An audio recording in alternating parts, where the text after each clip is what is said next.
Christmas is adults only this year, Mom said, her voice sharp as icicles. Go find your own plans. That was it. No warmth, no explanation, just dismissal.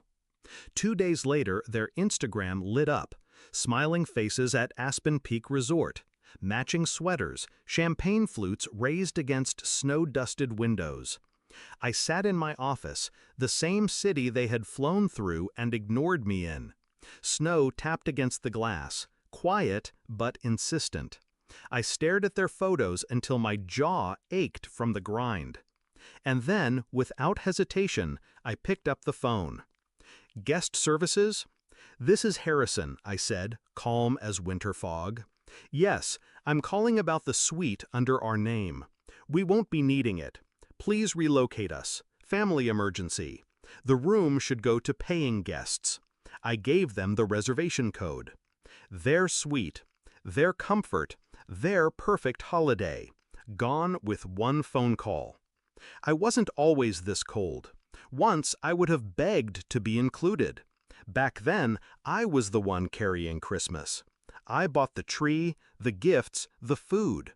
When Dad lost hours at work, I paid their mortgage to keep the house from foreclosure. When my sister wanted grad school, I co-signed her loan.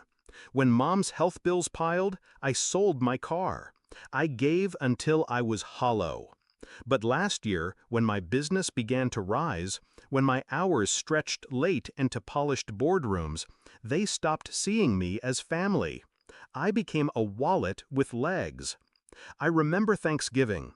My sister leaned back in her chair, swirling wine, and said, "You'll cover the bill, right? You're doing so well." Everyone laughed. I smiled too, but inside, something snapped. It wasn't about money. It was about being erased. They didn't want me at the table, just what I could put on it. So when Mom said Christmas was adults only, I knew what she meant. No ATM, no me. I didn't call them, didn't fight, didn't beg. Instead, I planned.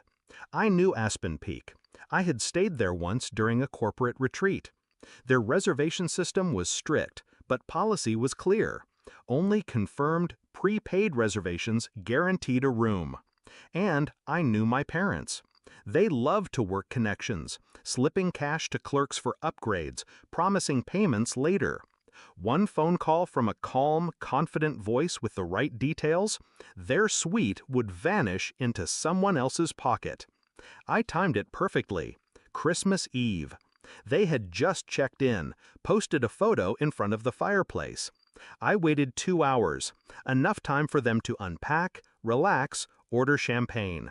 Then I called. And Aspen Peak followed policy. Later, I found out how it unfolded. A family from Chicago walked in with a confirmed reservation.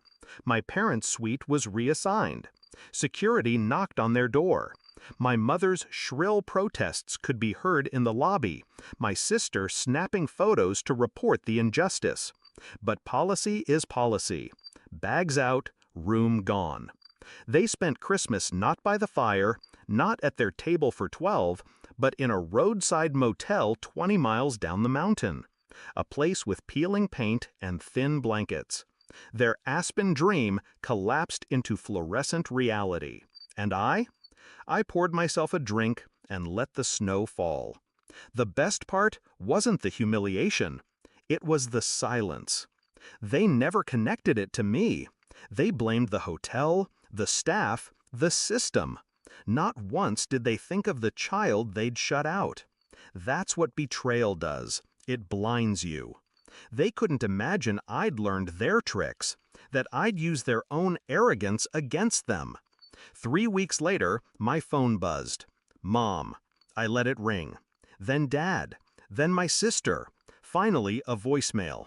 "We need to talk. We know you had something to do with Aspen.